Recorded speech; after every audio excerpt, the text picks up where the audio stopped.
नमस्ते दोस्तों, कैसे हैं आप। उम्मीद करता हूँ सब ठीक होंगे। आज की कहानी है हमारे वीर और शौर्यवान राजा महाराणा प्रताप की। भारतीय इतिहास में राजपूताने का गौरवपूर्ण स्थान रहा है। यहाँ के रणबांकुरों ने देश, जाति, धर्म तथा स्वाधीनता की रक्षा के लिए अपने प्राणों का बलिदान देने में कभी संकोच नहीं किया। उनके इस त्याग पर संपूर्ण भारत को गर्व रहा है। वीरों की इस भूमि में राजपूतों के छोटे बड़े अनेक राज्य रहे, जिन्होंने भारत की स्वाधीनता के लिए संघर्ष किया। इन्हीं राज्यों में मेवाड़ का अपना एक विशिष्ट स्थान है, जिसमें इतिहास के गौरव बप्पा रावल, खुमान प्रथम महाराणा हम्मीर, महाराणा कुंभा, महाराणा सांगा, उदय सिंह और वीर शिरोमणि महाराणा प्रताप ने जन्म लिया है। सवाल यह उठता है कि महानता की परिभाषा क्या है। अकबर हजारों लोगों की हत्या करके महान कहलाता है, और महाराणा प्रताप हजारों लोगों की जान बचाकर भी महान नहीं कहलाते हैं। दरअसल हमारे देश का इतिहास अंग्रेजों और कम्युनिस्टों ने लिखा है। उन्होंने उन लोगों को महान बनाया जिन्होंने भारत पर अत्याचार किया, या जिन्होंने भारत पर आक्रमण करके उसे लूटा, भारत का धर्मांतरण किया और उसका मान मर्दन कर भारतीय गौरव को नष्ट किया। दोस्तों, अगर आप हमारे चैनल पर नए हैं तो चैनल को सब्सक्राइब करना ना भूलें।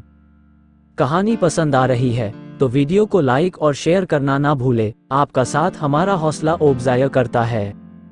मेवाड़ के महान राजपूत नरेश महाराणा प्रताप अपने पराक्रम और शौर्य के लिए पूरी दुनिया में मिसाल के तौर पर जाने जाते हैं। एक ऐसा राजपूत सम्राट जिसने जंगलों में रहना पसंद किया, लेकिन कभी विदेशी मुगलों की दास्तां स्वीकार नहीं की। उन्होंने देश, धर्म और स्वाधीनता के लिए सब कुछ न्योछावर कर दिया।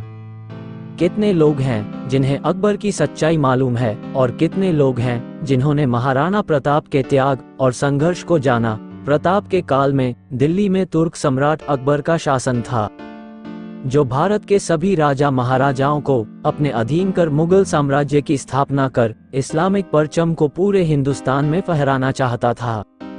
इसके लिए उसने नीति और अनीति दोनों का ही सहारा लिया।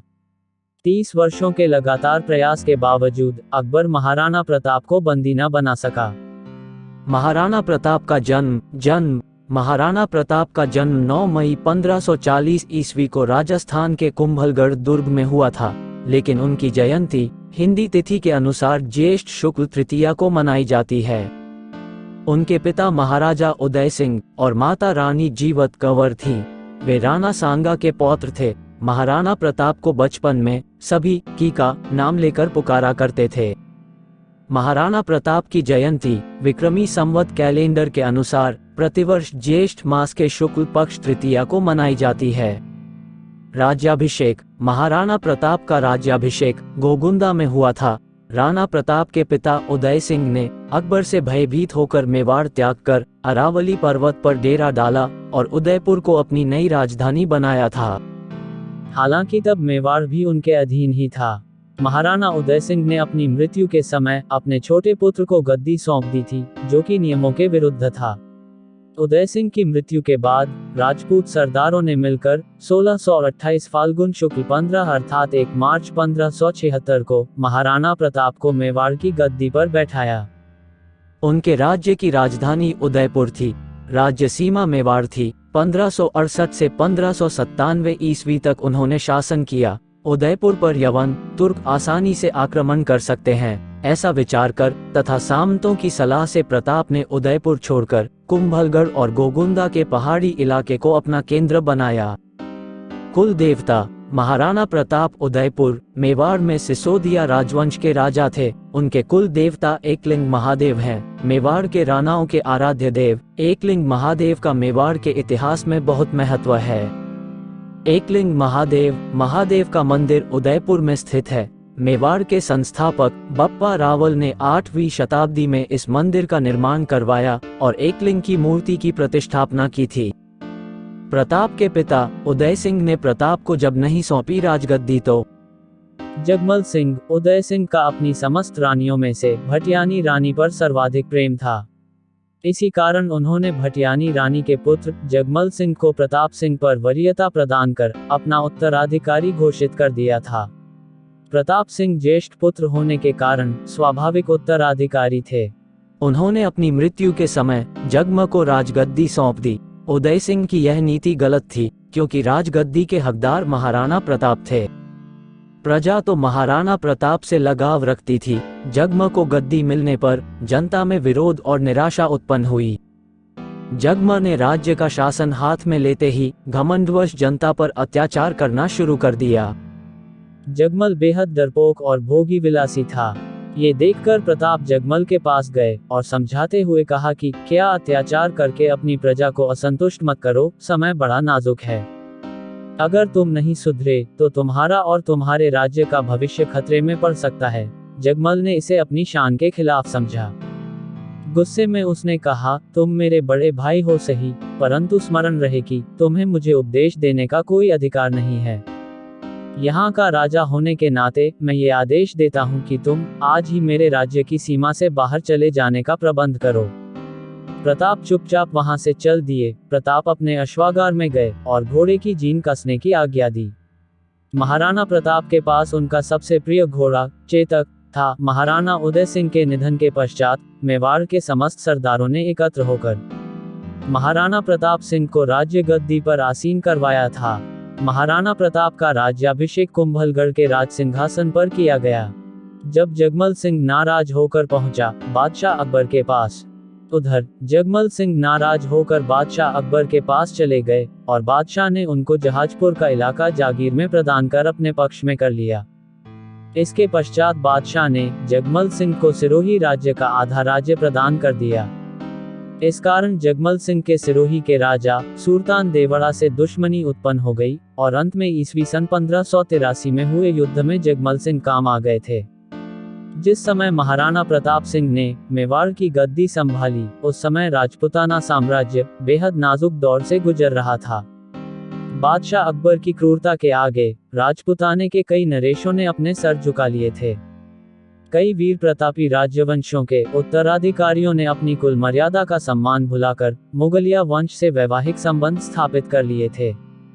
कुछ स्वाभिमानी राजघरानों के साथ ही महाराणा प्रताप भी अपने पूर्वजों की मर्यादा की रक्षा हेतु अटल थे और इसलिए तुर्क बादशाह अकबर की आंखों में वे हमेशा खटका करते थे। महाराणा प्रताप की शक्ति का परिचय। महाराणा प्रताप जिस घोड़े पर बैठते थे वह घोड़ा दुनिया के सर्वश्रेष्ठ घोड़ों में से एक था। महाराणा प्रताप तब 72 किलो का कवच पहनकर 81 किलो का भाला अपने हाथ में रखते थे।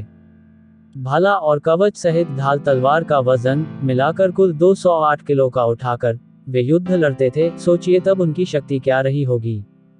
इस वजन के साथ रणभूमि में दुश्मनों से पूरा दिन लड़ना मामूली बात नहीं थी। अब सवाल यह उठ सकता है कि जब वे इतने शक्तिशाली थे तो अकबर की सेना से वे 2 बार पराजित क्यों हो गए। इस देश में जितने भी देशभक्त राजा हुए हैं उसके खिलाफ उनका ही कोई अपना जरूर रहा है। जयचंदों के कारण देशभक्तों को नुकसान उठाना पड़ा है। अकबर ने की महाराणा प्रताप की प्रशंसा। मेवाड़ को जीतने के लिए अकबर ने कई प्रयास किए। अकबर चाहता था कि महाराणा प्रताप अन्य राजाओं की तरह उसके कदमों में झुक जाए। महाराणा प्रताप ने भी अकबर की अधीनता को स्वीकार नहीं किया था। अजमेर को अपना केंद्र बनाकर अकबर ने प्रताप के विरुद्ध सैनिक अभियान शुरू कर दिया। महाराणा प्रताप ने कई वर्षों तक मुगलों के सम्राट अकबर की सेना के साथ संघर्ष किया। मेवाड़ की धरती को मुगलों के आतंक से बचाने के लिए महाराणा प्रताप ने वीरता और शौर्य का परिचय दिया। महाराणा प्रताप की वीरता ऐसी थी कि उनके दुश्मन भी उनके युद्ध कौशल के कायल थे। उदारता ऐसी कि दूसरों की पकड़ी गई मुगल बेगमों को सम्मान पूर्वक उनके पास वापस भेज दिया था। इस योद्धा ने साधन सीमित होने पर भी दुश्मन के सामने सिर नहीं झुकाया और जंगल के कंद मूल खाकर लड़ते रहे। माना जाता है कि इस योद्धा की मृत्यु पर अकबर की आंखें भी नम हो गई थी। अकबर ने भी कहा था कि देशभक्त हो तो ऐसा हो। अकबर ने कहा था, इस संसार में सभी नाशवान है। राज्य और धन किसी भी समय नष्ट हो सकता है, परंतु महान व्यक्तियों की ख्याति कभी नष्ट नहीं हो सकती। पुत्रों ने धन और भूमि को छोड़ दिया, परंतु उसने कभी अपना सिर नहीं झुकाया। हिंद के राजाओं में वही एकमात्र ऐसा राजा है जिसने अपनी जाति के गौरव को बनाए रखा है। जब हुआ हल्दी घाटी का विश्व प्रसिद्ध युद्ध, वाड़ पर आक्रमण, अपनी विशाल मुगलिया सेना, बेमिसाल बारूद खाने, युद्ध की नवीन पद्धतियों के जानकारों से युक्त सलाहकारों, गुप्तचरों की लंबी फेहरिस्त, कूटनीति के उपरांत भी जब तुर्क बादशाह अकबर समस्त प्रयासों के बाद भी महाराणा प्रताप को झुकाने में असफल रहा, तो उसने आमेर के महाराजा भगवानदास के भतीजे कुंवर मानसिंह, जिसकी बुआ जोधाबाई अकबर जैसे विदेशी से ब्याही गई थी, को विशाल सेना के साथ डूंगरपुर और उदयपुर के शासकों को अधीनता स्वीकार करने हेतु विवश करने के लक्ष्य के साथ भेजा। मानसिंह की सेना के समक्ष डूंगरपुर राज्य अधिक प्रतिरोध नहीं कर सका। इसके बाद कुंवर मानसिंह महाराणा प्रताप को समझाने हेतु उदयपुर पहुंचे। मानसिंह ने उन्हें अकबर की अधीनता स्वीकार करने की सलाह दी, लेकिन प्रताप ने दृढ़तापूर्वक अपनी स्वाधीनता बनाए रखने की घोषणा की और युद्ध में सामना करने की घोषणा भी कर दी। मानसिंह के उदयपुर से खाली हाथ आ जाने को बादशाह ने करारी हार के रूप में लिया तथा अपनी विशाल मुगलिया सेना को मानसिंह और आसफ खां के नेतृत्व में मेवाड़ पर आक्रमण करने के लिए भेज दिया। आखिरकार 30 मई ईस्वी सन 1576 बुधवार के दिन प्रातःकाल में हल्दी घाटी के मैदान में विशाल मुगलिया सेना और रणबांकुरी मेवाड़ी सेना के मध्य भयंकर युद्ध छिड़ गया।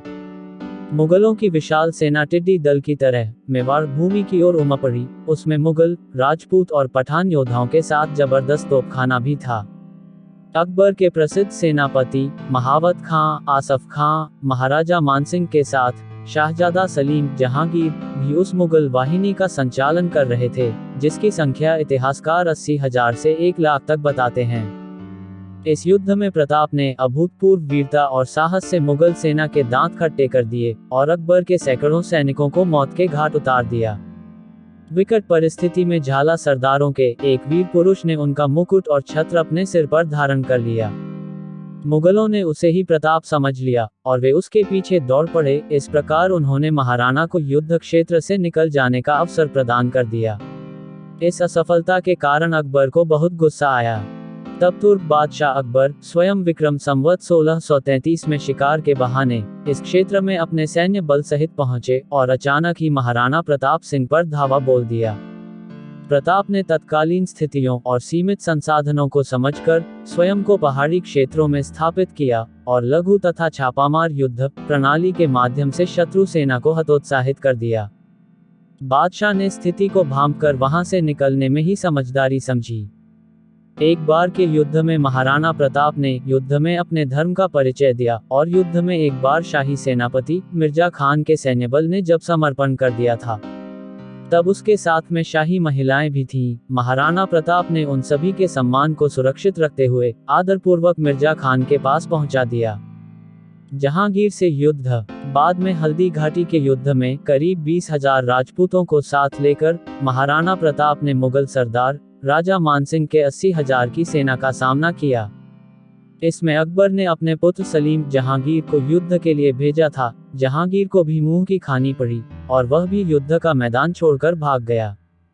बाद में सलीम ने अपनी सेना को एकत्रित कर फिर से महाराणा प्रताप पर आक्रमण किया और इस बार भयंकर युद्ध हुआ। इस युद्ध में महाराणा प्रताप का प्रिय घोड़ा चेतक घायल हो गया था। राजपूतों ने बहादुरी के साथ मुगलों का मुकाबला किया, परंतु मैदानी तोपों तथा बंदूकधारियों से सुसज्जित शत्रु की विशाल सेना के सामने समूचा पराक्रम निष्फल रहा। युद्ध भूमि पर उपस्थित 22,000 राजपूत सैनिकों में से केवल 8,000 जीवित सैनिक युद्ध भूमि से किसी प्रकार बचकर निकल पाए। महाराणा प्रताप को जंगल में आश्रय लेना पड़ा। चेतक का पराक्रम। महाराणा प्रताप के सबसे प्रिय घोड़े का नाम चेतक था। चेतक बहुत ही समझदार और स्थिति को पल में ही भांप जाने वाला घोड़ा था। उसने कई मौकों पर महाराणा प्रताप की जान बचाई थी। हल्दी घाटी युद्ध के दौरान प्रताप अपने पराक्रमी चेतक पर सवार हो पहाड़ की ओर जा रहे थे, तब उनके पीछे 2 मुगल सैनिक लगे हुए थे। चेतक ने तेज रफ्तार पकड़ ली, लेकिन रास्ते में एक पहाड़ी नाला बह रहा था। युद्ध में घायल चेतक फुर्ती से उसे लंघ गया, परंतु मुगल उसे पार न कर पाए। चेतक नाला तो लंघ गया, पर अब उसकी गति धीरे धीरे कम होती गई और पीछे से मुगलों के घोड़ों की टापें भी सुनाई पड़ी। उसी समय प्रताप को अपनी आवाज सुनाई पड़ी, हो नीला घोड़ा रा असवार। प्रताप ने पीछे मुड़कर देखा तो उसे एक ही अश्वारोही दिखाई पड़ा और वह था उनका भाई शक्ति सिंह। प्रताप के साथ व्यक्तिगत विरोध ने उसे देशद्रोही बनाकर अकबर का सेवक बना दिया था और युद्ध स्थल पर वह मुगल पक्ष की तरफ से लड़ रहा था।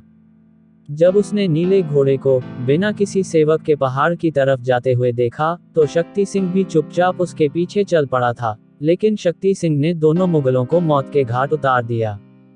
जीवन में पहली बार दोनों भाई प्रेम के साथ गले मिले थे। इस बीच चेतक जमीन पर गिर पड़ा, और जब प्रताप उसकी काठी को खोलकर अपने भाई द्वारा प्रस्तुत घोड़े पर रख रहा था, चेतक ने प्राण त्याग दिए। बाद में उस स्थान पर एक चबूतरा खड़ा किया गया, जो आज तक उस स्थान को इंगित करता है। महाराणा प्रताप का वनवास। महाराणा प्रताप का हल्दी घाटी के युद्ध के बाद का समय पहाड़ों और जंगलों में ही व्यतीत हुआ। अपनी गुरिल्ला युद्ध नीति द्वारा उन्होंने अकबर को कई बार मात दी। महाराणा प्रताप चित्तौड़ छोड़कर जंगलों में रहने लगे। महारानी सुकुमार राजकुमारी और कुमार घास की रोटियों और जंगल के पोखरों के जल पर ही किसी प्रकार जीवन व्यतीत करने को बाध्य हुए। अरावली की गुफाएं ही अब उनका आवास थी और शिला ही शैया थी। महाराणा प्रताप को अब अपने परिवार और छोटे छोटे बच्चों की चिंता सताने लगी थी। मुगल चाहते थे कि महाराणा प्रताप किसी भी तरह अकबर की अधीनता स्वीकार कर दीन-ए-इलाही धर्म अपना लें। इसके लिए उन्होंने महाराणा प्रताप तक कई प्रलोभन संदेश भी भिजवाए। लेकिन महाराणा प्रताप अपने निश्चय पर अडिग रहे। प्रताप राजपूत की आन का वह सम्राट, हिंदुत्व का वह गौरव सूर्य इस संकट, त्याग, तप में अडिग रहा। धर्म के लिए, देश के लिए और अपने सम्मान के लिए ये तपस्या वंदनीय है। कई छोटे राजाओं ने महाराणा प्रताप से अपने राज्य में रहने की गुजारिश की, लेकिन मेवाड़ की भूमि को मुगल आधिपत्य से बचाने के लिए महाराणा प्रताप ने प्रतिज्ञा की थी कि जब तक मेवाड़ आजाद नहीं होगा, वे महलों को छोड़ जंगलों में निवास करेंगे, स्वादिष्ट भोजन को त्याग कर कंद मूल और फलों से ही पेट भरेंगे। लेकिन अकबर का आधिपत्य कभी स्वीकार नहीं करेंगे। जंगल में रहकर ही महाराणा प्रताप ने भीलों की शक्ति को पहचानकर छापामार युद्ध पद्धति से अनेक बार मुगल सेना को कठिनाइयों में डाला था। बाद में मेवाड़ के गौरव भामाशाह ने महाराणा के चरणों में अपनी समस्त संपत्ति रख दी। भामाशाह ने 20 लाख अशरफियां और 25 लाख रुपए महाराणा को भेंट में प्रदान किए। महाराणा इस प्रचुर संपत्ति से पुनः सैन्य संगठन में लग गए। इस अनुपम सहायता से प्रोत्साहित होकर महाराणा ने अपने सैन्य बल का पुनर्गठन किया तथा उनकी सेना में नवजीवन का संचार हुआ। महाराणा प्रताप सिंह ने पुनः कुंभलगढ़ पर अपना कब्जा स्थापित करते हुए शाही फौजों द्वारा स्थापित थानों और ठिकानों पर अपना आक्रमण जारी रखा। मुगल बादशाह अकबर ने विक्रम संवत 1635 में एक और विशाल सेना शाहबाज खान के नेतृत्व में मेवाड़ भेजी। इस विशाल सेना ने कुछ स्थानीय मदद के आधार पर वैशाख कृष्ण 12 को कुंभलगढ़ और केलवाड़ा पर कब्जा कर लिया तथा गोगुंदा और उदयपुर क्षेत्र में लूटपाट की। ऐसे में महाराणा प्रताप ने विशाल सेना का मुकाबला जारी रखते हुए अंत में पहाड़ी क्षेत्रों में पनाह लेकर स्वयं को सुरक्षित रखा और चावन पर पुनः कब्जा प्राप्त किया।